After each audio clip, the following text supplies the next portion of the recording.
Hi friends, host Eric here, host Talking with Spanish People and author of Gospel of the Pantheon. We are going to begin Chapter 2, entitled The Beholder, after this theme song. It was 100,000 million years ago. Things were really slow. Nobody else yet to show. Place the slabs below and plant them so the plan can start to go. More years ensue and tears gnashing through. Oh, holy slabs come into view. At last, holy resolve from two into a regal history that demanded you the dread that's ever new. It was 100,000 million years ago. Things were really slow. Nobody else yet to show. Place the slabs below and plant them so the plan can start to go. Okay, I'm gonna put this maybe in a different place. No, I guess I'll just leave it there.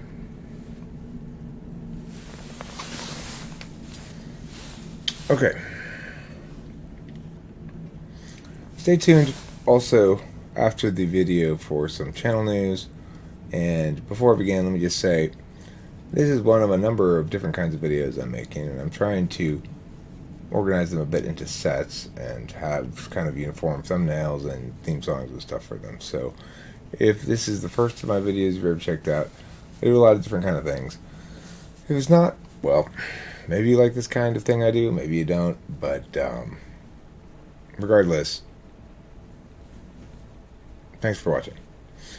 Chapter 2, The Beholder, Verse 1. 5 years after the death of the god of time, the Beholder was born to a happy couple in France. I don't know what their names were.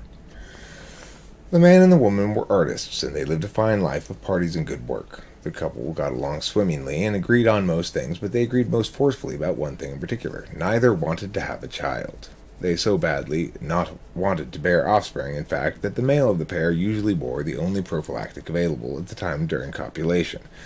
It was made of sweet gum and well-worked lamb's hide, and it diminished the pleasure of the experience significantly. So, despite the strong feelings the two shared on the subject of procreation, there came a day when passion outgunned preventative diligence, and not long after, the woman woefully informed her husband that she was pregnant. Much tear-making and beating of brows followed, but the couple eventually resigned themselves to their fate and prepared the spare room as a nursery. The daughter who emerged from the woman looked nothing like any other child anyone in the village had ever seen. Most modern persons would immediately identify the child as a girl of Chinese descent. But in the French village where she was born, nobody had any idea what Chinese people looked like. The good news was that the girl looked so utterly unrelated to either of her parents, indeed so unrelated to any human that anyone in the village had ever seen, that no one suspected adultery. The man and the wife were famously devoted to one another, and the notion that the child was conceived out of wedlock strained all credibility to the point where it was never seriously considered by the man, the midwife, or any of the neighbors. The girl's odd appearance was a topic of conversation for a while, of course, but soon enough the village became accustomed to it, and it ceased to be interesting. The parents, being parents, could not help but love their daughter immensely once they got to know her a bit, and soon they laughed at their former dread of childbearing. They could not imagine life without the little girl. As the child aged and required less constant care, the couple resumed their artistic endeavors, and their life became just as busy and productive as it had been, but was much richer thanks to the addition of the little Chinese child, whom they had named Marie. When Marie became old enough to grasp objects and follow instructions, the couple endeavored to teach her art making. It was their passion, and like any parents, they wished to impress their values upon their child. The wife began by giving her daughter some finger paints and demonstrating how one might use them to create an artwork. She encouraged her daughter to do likewise. The daughter, however, would have none of it. Much to the surprise and dismay of her parents, Marie was not merely disinterested in painting, she flatly refused to even make the smallest mark upon a canvas. As the years passed, the couple tried desperately to interest their daughter in every medium of art they could think of. She would engage in none. She would not carve or mold clay, nor sketch even the simplest stick figure. The only writing that she was willing to even attempt was of a relentlessly practical variety.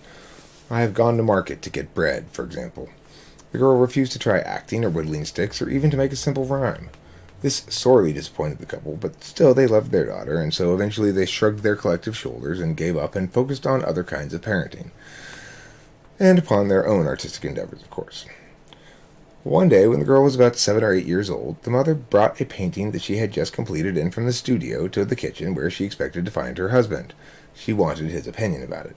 She found Marie instead, dipping some bread into milk and eating it. "Isn't your father in here with you, Marie?" the mother asked.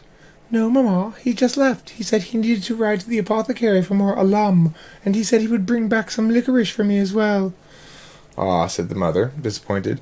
"Well, I was hoping to get his opinion on my painting, but no matter."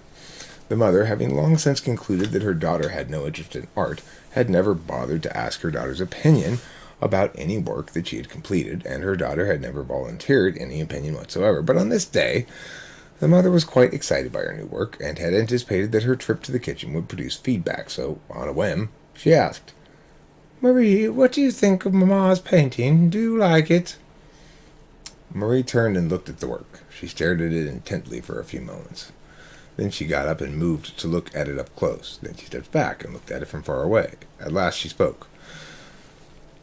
"The two figures on the right constitute the inspired work. However, there are problems with the composition of the larger work as a whole. The table and chair to the left are rendered rather clumsily and were tacked on just to fill space. I recommend cutting the canvas there at the edge of the table all the way down vertically. Frame just the two figures in the dark wood, a thin, simple frame, to make a long, narrow painting that gives the impression of a tapestry scaled down. That, I think, would make for an ultimately successful final piece." And then the girl sat back down and resumed dipping bread into milk and eating it. "What?" said the mother dumbly. The girl simply chewed her bread and looked at her mother. Eventually she said, "I hope Papa does not forget the licorice." The woman, bewildered, excused herself and returned with the painting to the studio. She looked at the work and saw now that her daughter had been precisely, perfectly correct. Every word had been right on the money.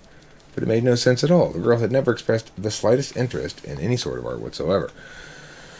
By the time her husband returned home, she had almost convinced herself that the whole experience had never happened. She related the story to her husband, and nevertheless, as it was far too remarkable not to mention, even if it had been some figment of her imagination. The husband was incredulous. "But what were her exact words, dear? Surely Marie did not use that sort of language." "I assure you she did, or at least that is what I thought I heard from her, as clearly as I think I now am talking to you." The husband went to his workspace and brought out a nearly complete bust that he had been laboriously sculpting out of marble. It was a piece that had been commissioned by a local wealthy merchant, and while the artist was happy to have the painting work, the goal of the piece was more flattery than anything else. "Marie," the father asked, placing the bust upon the kitchen table, "can you come in here for a moment, please?" "Yes, Papa." "What do you think of Daddy's sculpture, eh?" The girl looked at it for a bit, but she took less time perusing it than she had her mother's painting. Then she politely finished chewing the piece of licorice and swallowed it before speaking, as Marie was a good girl who cared very much about her manners. "I'd say it's essentially crap. I don't think there was ever any inspiration in this at all, and I recommend you scrap it and start over. Everything about it feels workmanlike and forced. True, it shows some skilled craftsmanship and attention, but this is bad art." Then she returned to her room, where she was reading a book about a milkmaid who falls in a well. The mother giggled at the girl's direct but wholly accurate assessment. The father's face began to redden briefly before he, too, began to laugh.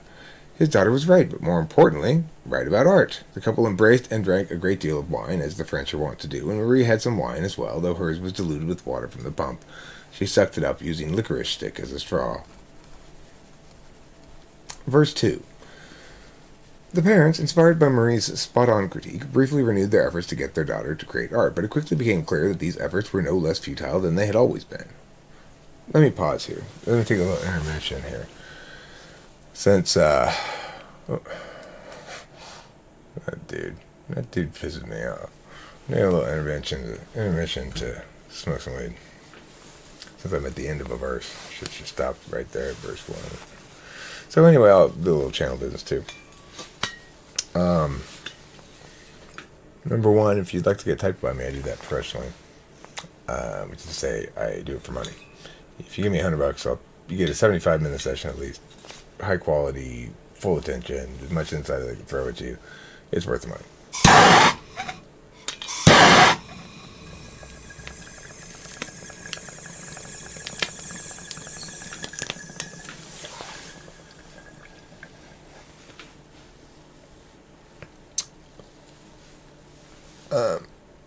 Second of all,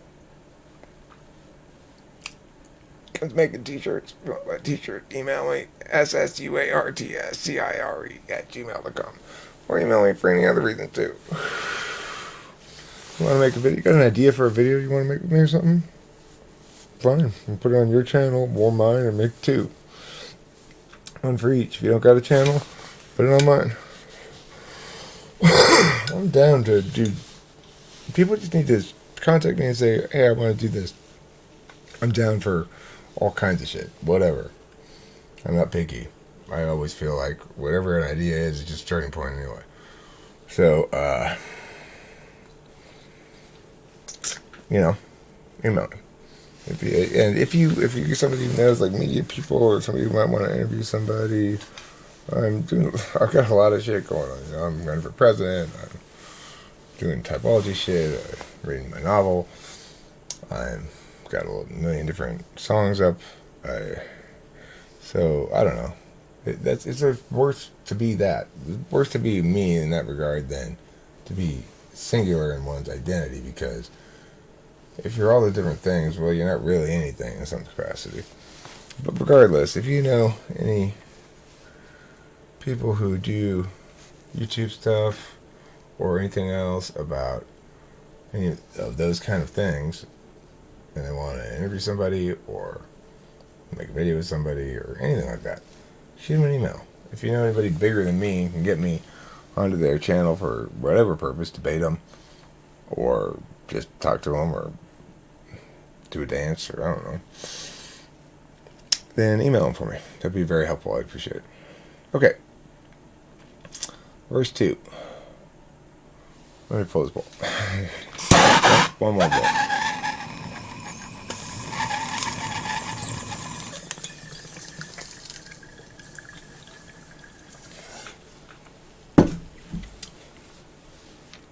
The parents, inspired by Marie's spot-on critique, briefly renewed their efforts to get their daughter to create art, but it quickly became clear that these efforts were no less futile than they had always been. This did not particularly disappoint the parents, though, as they were very proud indeed of the girl's knack for criticism. In fact, they came to rely heavily upon it regarding their own work, the quality of which improved markedly in the face of such an unforgiving assessment. It wasn't long before the couple told their friends about the young girl's talent.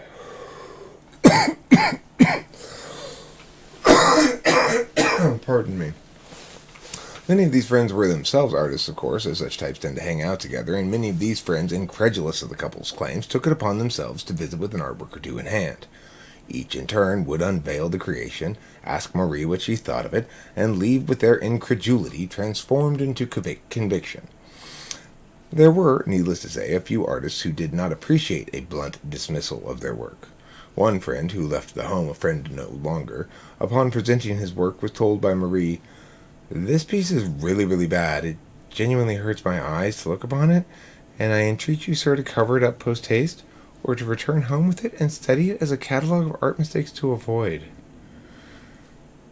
After a stunned silence, punctuated only by an incompletely smothered snicker from the direction of Marie's mother, the gentleman spoke stiffly with a sneer. "It is that girl's slanted eyes. They make her unfit to discern true artistic grace. I always knew there was something not right with this girl. Her skin, for God's sake, is the color of dung, and I assure you no respectable artist will ever care what he thinks."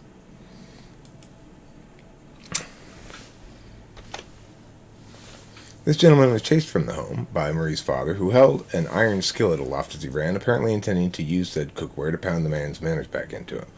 Happily for all involved, Marie's father smoked heavily, and was unable to maintain the chase, even as far as the wooden fence across the yard where the gentleman had tied his horse. Despite this unseemliness, it never occurred to the couple to suggest to Marie that she could couch her critiques in more politic language. Instead, they began to warn any who wished to hear her opinion that it might be very harsh, and the father used the story of the spiteful gentleman to drive the warning home. By the time Marie reached her 10th year, a steady stream of local artists passed through the country house seeking guidance from the girl. She always provided it when asked, and she never offered any opinion when she was not asked. Also, it had become clear by this time that her talent transcended medium. She was equally accurate about long fiction as she was about a painting or a sculpture. In one neighboring village, metered verse was all the rage, and when those artists brought their work to be viewed, she was perfectly correct in her assessment of that as well. And many years later, when music returned to the world, she would prove just as certain and correct regarding that. When not judging art, however, Marie was an ordinary girl. She read no better or faster than her same-age peers, nor had she any greater or lesser interest in books. She enjoyed playing the run-and-hide games of children, and she loved the starchy foods of her parents' kitchen. She was well-liked and was a good, but not a remarkably good, student. When asked to judge art, however, it was as though she became a different person. A novelist, for example, read a rather expansive and dense piece of historical fiction and asked Marie for her opinion of the work. The girl sat at her kitchen table and read the entire book in 20 minutes, then proceeded to give a detailed critique of character, narrative, arc, plot, and voice. When she finished with the larger aesthetic issue, she cataloged over 300 typos and punctuation errors, citing the page numbers and paragraphs from memory. The dumbfounded novelist simply listened, amazed. When Marie finished speaking, the novelist asked her to repeat the catalog that he might write it down for reference, but Marie either could not or would not. She simply didn't respond at all to the novelist's requests. The writer discussed this fact with her parents, and it was proposed as an experiment that he would ask her again, as he had when he arrived, what she thought of the work as a whole. Again, this elicited absolutely no response from the girl, and it was thus determined that Marie evaluated a given work once, and only once. 2 more years passed, until just before Marie's 13th birthday. The girl's parents found themselves devoting nearly all of their time to supporting Marie's talent. Their house had become a very high-traffic destination, as artists from all over France came to seek the girl's counsel. Had Marie ever expressed the smallest resentment of the burden placed upon her, of course the parents would immediately have curtailed the procession of creators. But Marie, when asked about the long hours, simply said, "Let them all come." Her enthusiastic endorsement of an artwork had come to mean success for the rare artist so deserving. Even a generally positive review sometimes meant legitimacy. Most evaluations were negative, but almost all contained useful advice. Only real crap was dismissed with little or no explanation. And because every evaluation was specific to the work in question, an artist could return with a new work and new hope. Similarly, though, a glowing review of one of an artist's works was by no means an assurance that another work by the same artist would be well received. Marie's parents were tired of all the people, but they were happy for their daughter, who had become something of a celebrity, and they resolved to endure the routine for her sake. On the day of her 13th birthday, however, all of that changed. Marie awoke and dressed. She walked into the kitchen, tore a hunk of bread from the loaf, and poured fresh milk into a cup. "Mother, father, today I become the beholder. So I must leave this home now, for there are things that I must do. However, I love you both very dearly, so I shall not go far from here, and you shall see me sometimes. Do not despair that I am going, for my departure will allow you each to return to your own creative endeavors, which are important, and which you have been neglecting on my behalf, and on behalf of your fellow artists. I am going now, and I'm going to take this cup with me, and this bread, of course, but don't worry, as I will return the cup to you within a week or 2. And with that, she kissed her mother, and then hugged her father, and kissed him on his cheek, and then picked up her bread and cup of milk and walked out the door. Her parents, stunned by this turn of events, looked at one another for a second. "But your presents, it's your birthday," said the father, turning back towards the door. Both parents then rushed out after their daughter, but she was nowhere to be seen. Okay, so that's the end of this video, and if you like it, if you like the story, I'd love to hear any sort of comments you have on it, or if you didn't like it too. But I've been very interested in the comments about the personality types of the characters, and I wanted to talk a little bit, like after I finished reading a certain section, about things that I think are good, or just generally my reaction to that section.